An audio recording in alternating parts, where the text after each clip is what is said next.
Welcome back. देखिए आज हम लोग बहुत ही इम्पॉर्टेंट ग्रुप पे बात करने वाले हैं, साइक्लिक ग्रुप। ठीक है, साइक्लिक ग्रुप काफ़ी इम्पॉर्टेंट है। कोई भी एग्ज़ाम हो साइक्लिक ग्रुप का क्वेश्चन ज़रूर आता है। और साइक्लिक ग्रुप इसलिए इतना इम्पॉर्टेंट है कि इसके पास में इतने प्रॉपर्टीज़ हैं ना कि बहुत सारे क्वेश्चंस इससे जो है क्रिएट किए जा सकते हैं। उनको काफ़ी इजीली डील किया जा सकता है। इसके लिए काफ़ी एग्जाम्पल लिया जा सकता है। तो बहुत ही इंपॉर्टेंट ग्रुप है। सो ये लेक्चर आपके लिए काफ़ी इंपॉर्टेंट रहने वाला है। मैं अगर बात करूँ ना ऑनेस्टली तो एग्ज़ाम में ज़रूर इससे एक या दो क्वेश्चन तो आ ही जाता है। ठीक है, तो इसको आप अच्छे से देखो, काफ़ी ईजी लगेगा, समझ में भी आएगा और बहुत मज़ा आएगा। लास्ट तक जरूर देखना। ठीक है, देख लेते हैं साइक्लिक ग्रुप को हम लोग। जैसे कि यहाँ पर डेफिनेशन लिखा हुआ है। डेफिनेशन तो काफ़ी सिंपल है। Let G oh be a group. ठीक है, जी मेरा कोई ग्रुप है। If there exist an element a, अगर कोई ऐसा एलिमेंट ए एग्जिस्ट करता है in G which generates G, then G is said to be cyclic. ठीक है, क्या बोल रहा है कि जी के पास में अगर कोई एलिमेंट ए है, ठीक है, जी के पास में क्या है, कोई एलिमेंट ए है और क्या करता है, और ए जो है पूरे जी को जनरेट कर देता है। ठीक है, जी इज जनरेटेड बाई ए। ठीक है, ए के पास, जी के पास में कोई एलिमेंट है और वो पूरा ग्रुप को जनरेट कर देता है, यानी पूरा ग्रुप को ए के पावर में लिख सकते हैं। तो हम लोग क्या बोलेंगे, जी इज साइक्लिक। ठीक है, इसका मतलब ये होगा कि आप जी के सारे एलिमेंट को ऐसे लिख पाओगे। जैसे जी का मान लो एलिमेंट कुछ ऐसा है आपका ना, एक्स है, वाई है, जेड है, एल है, एम है। ठीक है, इस तरह का मान लेते हैं कि कुछ भी ले लेते हैं। ठीक है, ये जी का एलिमेंट है। तो इन सारे एलिमेंट को आप इस तरीके से लिख पाओगे, ए स्क्वायर, ए क्यूब, ठीक है, से लेकर के ए का पावर एन, और एन आपका क्या हो जाएगा, ई हो जाएगा। ठीक है, तो अब हम लोग यहाँ पे देखेंगे, मान लेते हैं कि इसमें एन एलिमेंट था। कितना था, जी में एन एलिमेंट था। तो आप सारे ही एलिमेंट को ए के पावर में लिख पाओगे। ठीक है, जैसे आप इसे मान लो एक्स को मैं ए लिखता हूँ, ठीक है, तो वाई को मैं ए का स्क्वायर लिख सकूँगा, जेड को मैं ए का क्यूब लिख सकूँगा। ठीक है, इसी तरीके से सारे ही एलिमेंट को ए के पावर में लिखेंगे और इस तरीके से अरेंज करेंगे। ए का पावर 1 से स्टार्ट करेंगे, ए का पावर 2, ए का पावर 3 और ए का पावर एन लास्ट में हमारा आइडेंटिटी एलिमेंट के इक्वल होगा। ठीक है, तो कह सकते हैं कि जो टोटल एन एलिमेंट था ग्रुप में, तो सारे ही एलिमेंट को आप ए के पावर्स में लिख सकते हो। तो हम लोग क्या बोलेंगे कि हमारा जो पूरा ग्रुप था, जो सारा एलिमेंट था ग्रुप का, वो ए से जनरेट हो जा रहा है। So we call G is a cyclic group. ठीक है, तो साइक्लिक ग्रुप क्या होता है, ग्रुप में एक एलिमेंट मिलेगा जो सारे ही एलिमेंट को जनरेट कर देगा, तो आपका क्या कहलाएगा, साइक्लिक ग्रुप कहलाएगा। राइट, अब देखो यहाँ पे कुछ बहुत ही इंपॉर्टेंट बातें हैं जिसको हम लोग रिकॉल करेंगे। जैसे कहीं कहीं पे जी को देखो ऐसे भी लिख सकता है। ठीक है, दैट इज़ ऐसे भी लिख सकता है जी को, क्या, a n such that n is integer. ठीक है, तो अगर जी का सारा एलिमेंट ए के पावर में लिखा हुआ है, जहाँ एन क्या है, इंटीजर है, तो ये क्या है, आपका साइक्लिक ग्रुप है। ठीक है, इज साइक्लिक ग्रुप। क्लियर है। अब देखो, अब साइक्लिक ग्रुप भी दो तरह का होता है ना। साइक्लिक ग्रुप भी क्या होगा, दो तरह का होगा।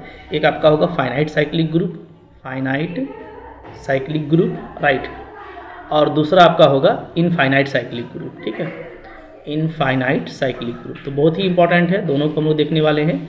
अच्छे से समझना, काफ़ी मज़ा आएगा। ठीक है, अच्छा यहाँ पे एक बात और है कि चूँकि इस एलिमेंट से जनरेट हो रहा है ना, तो जिस एलिमेंट से जनरेट होता है उसको हम लोग क्या बोलते हैं, जनरेटर बोलते हैं। तो आप ये भी याद रखिएगा। ठीक है, क्या लिखेंगे, a belongs to G such that G is equal to a, then ऐसे कर दीजिए, इफ़ कर दीजिए। ठीक है, अगर मान लीजिए ए जो है जी का एलिमेंट है और वो जी के सारे एलिमेंट को जनरेट कर रहा है, then A is called generator of group. ठीक है, तो ए को हम लोग क्या बोलेंगे, ए को हम लोग बोलेंगे कि ये जनरेटर है, किसका, ग्रुप का। ठीक है, तो जनरेटर क्या होता है ये भी आपको समझ में आ गया। चूँकि ये जनरेट कर रहा है सारे एलिमेंट को, तो बिल्कुल कॉमन डेफिनेशन है। ठीक है, चूँकि सारे एलिमेंट को जनरेट कर रहा है, इसलिए हम लोग इसको क्या बोलेंगे, जनरेटर बोलेंगे। ठीक है, अब देखिए यहाँ पे जो इंपॉर्टेंट बात है उसको हम लोग देखेंगे कि दो तरह का साइक्लिक ग्रुप होगा। एक होगा फाइनाइट साइक्लिक ग्रुप, दूसरा होगा इनफाइनाइट साइक्लिक ग्रुप। ठीक है, तो फाइनाइट साइक्लिक ग्रुप को आप समझेंगे बहुत आसानी से। जो बहुत कॉमन और फेमस एग्जांपल है वो है जी एन। ठीक है, जो जेड एन होता है अंडर एडिशन मॉडुलो एन। ठीक है, ये क्या करता है, ये आपका साइक्लिक ग्रुप है। इनफाइनाइट साइक्लिक ग्रुप का बहुत फेमस एग्जांपल है सेट ऑफ इंटीजर, जो कि अंडर एडिशन क्या करता है, ग्रुप बनाता है। ठीक है, तो ये आपका सेट ऑफ इंटीजर है, जिसको आप पहले से जानते हो, सेट ऑफ इंटीजर सिंपली। ठीक है, और इधर जो है हमारा ये क्या है, ये है हमारा set of residue modulo N. ठीक है, इस पे तो set of integer residue N है ना, रेसिड्यू ऑफ एन ऐसा कह सकते हैं। अब देखो यहाँ पे ये याद रखना कि कोई भी साइक्लिक ग्रुप ना, वो इसके आइसोमॉर्फिक भी होता है। ठीक है, ये तो एक फेमस एग्जांपल है साइक्लिक ग्रुप का।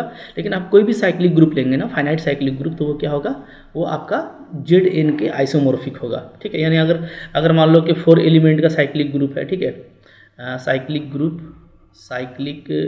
ग्रुप ऑफ ऑर्डर 4 मान लेते हैं कि 4 ऑर्डर का साइक्लिक ग्रुप है, तो ये क्या होगा, ये आइसोमॉर्फिक होगा Z4 का, ठीक है। अगर मान लो साइक्लिक ग्रुप है ऑफ ऑर्डर 10, तो ये क्या होगा, ये आपका आइसोमॉर्फिक होगा Z10 का, ठीक है। ये हम लोग आइसोमॉर्फिज्म वाला सब कुछ देखने वाले हैं, ठीक है। अभी हड़बड़ाना नहीं है, बहुत कुछ आपको पढ़ना है, ठीक है। जबकि यहाँ पे आप देखोगे कोई भी इनफाइनाइट साइक्लिक ग्रुप वो क्या होगा, वो आइसोमॉर्फिक होगा किसके, सेट ऑफ इंटीजर के, कोई भी, ठीक है।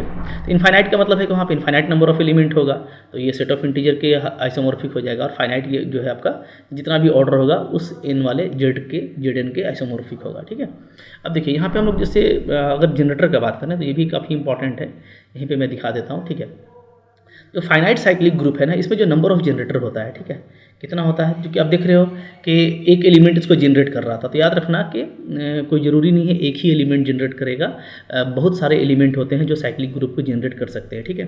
तो जेड एन में कुल कितने जनरेटर होंगे, तो ये हम लोग देखेंगे अभी आगे चल करके, ठीक है, बारी बारी से पढ़ेंगे। मैं आपको बताता हूँ नंबर ऑफ जनरेटर्स, ठीक है, नंबर ऑफ जेनरेटर्स, ठीक है, in cyclic group Z N कितना होता है, तो ये आइलर्स फंक्शन फाई एन के बराबर होता है। मैंने आपको बताया है कि आइलर फंक्शन क्या होता है, ठीक है।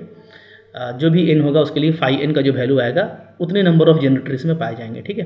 जबकि सेट ऑफ इंटीजर में क्या होता है, तो इसमें ना आपको सिर्फ 2 ही जनरेटर मिलेगा, याद रखिएगा, ठीक है।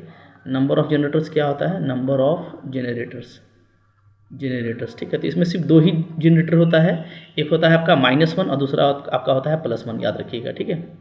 -1 से ये तो जनरेट होगा या तो +1 से जनरेट होगा, ठीक है, -1 से जनरेट होगा या तो +1 से जनरेट होगा, ठीक है।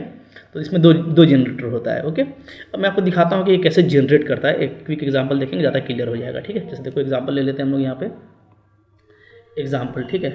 मैं एग्जांपल ले लेता हूँ Z5 का, ओके। Z5 कैसा होता है आपको पता है, इसमें एलिमेंट होता है 0 1 2 3 4 5, ठीक है, सॉरी 4 तक होता है, 1 2 3 4 ये हो गया। तो ये जो Z5 है ना, इसमें कितना जनरेटर होता है, तो याद रखिएगा इसमें 4 जनरेटर होता है। इट हैज़ 5, चूँकि आप 5 निकालोगे, 5 का वैल्यू क्या आता है, 4 आता है, तो इट हैज़ 4 जनरेटर्स, ठीक है। इसके पास में कितना जनरेटर होता है, 4। कौन कौन होता है, तो अगर मैं सेट ऑफ जनरेटर की बात करूँ तो सेट ऑफ जनरेटर होता है, सेट ऑफ जनरेटर्स होते हैं यहाँ पे, कौन कौन होगा, तो एक होता है 1 2 3 और 4, ठीक है। मतलब 0 को छोड़ करके जो भी नॉन जीरो एलिमेंट है उन सब से ये जनरेट हो सकता है। जैसे मैं आपको दिखाता हूँ, ठीक है, 1 से जनरेट करके अगर मैं इसको जनरेटेड बाई 1 कहूँ तो कैसे करूँगा, ठीक है, देखिए आराम से देखिएगा, बहुत मज़ा आएगा, ठीक है। तो 1 से होगा तो आपको, चूँकि इसका ऑर्डर क्या है, आप इसका ऑर्डर देख लो, ऑर्डर है Z5 का 5, तो सिंपल तरीका है लिखने का कि 1 कैसे जनरेट करेगा, तो 1 का पावर 1, 1 का पावर 2, 1 का पावर 3, 1 का पावर 4, 1 का पावर 5, ठीक है। और ये आपका हो जाएगा आइडेंटिटी।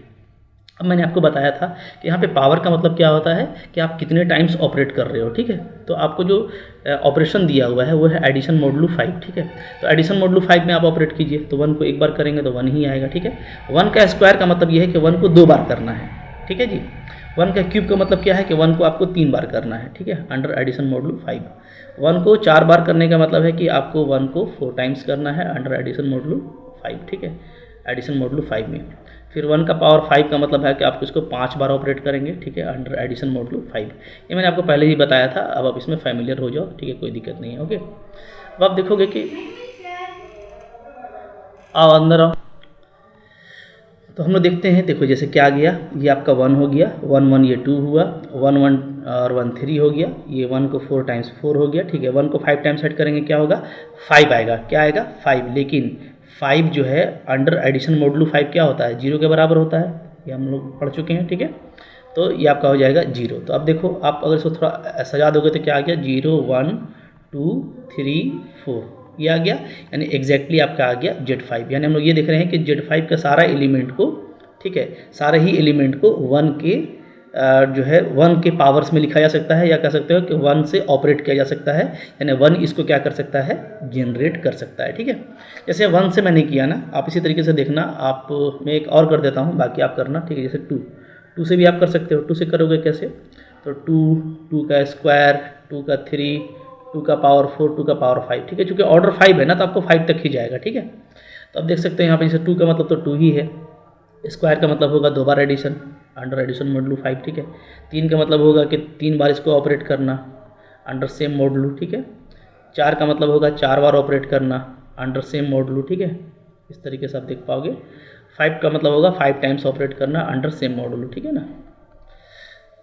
चलिए, ये सारा एडिशन मॉडुलो 5 है। अब देखिए यहाँ पे हम देखेंगे तो ये तो शुरू वाला तो 2 ही है, 2 क्या हो गया 4, देखो 3 टाइम्स ऐड करोगे तो क्या आ जाएगा, तो वैल्यू आपका आता है 6, ठीक है। बट 6 क्या होगा, अंडर एडिशन मॉडुलो 5 क्या होता है, 1 के बराबर होता है। ये सब अब बताने का जरूरत नहीं है, ठीक है। आप 5 से 6 को डिवाइड करोगे, जब भी आप 6 को डिवाइड करोगे 5 से तो क्या आएगा, रिमाइंडर कितना आ जाएगा जी, रिमाइंडर आ जाएगा 1। ये सब बताने की जरूरत नहीं है, ठीक है। तो ये आपको एक्चुअली क्या है, 1 है, ठीक है।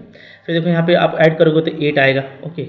8 को आप 5 से डिवाइड करोगे तो क्या आ जाएगा, रिमाइंडर, तो रिमाइंडर आपका आएगा 3, ठीक है। तो रिमाइंडर 3 आ जाएगा। यहाँ पे आप देख सकते हो, ये सब मैं बताना नहीं चाहता आप, ठीक है, क्योंकि बहुत पहले से आप करते आ रहे हो इसको, तो 3 आ जाएगा, ओके।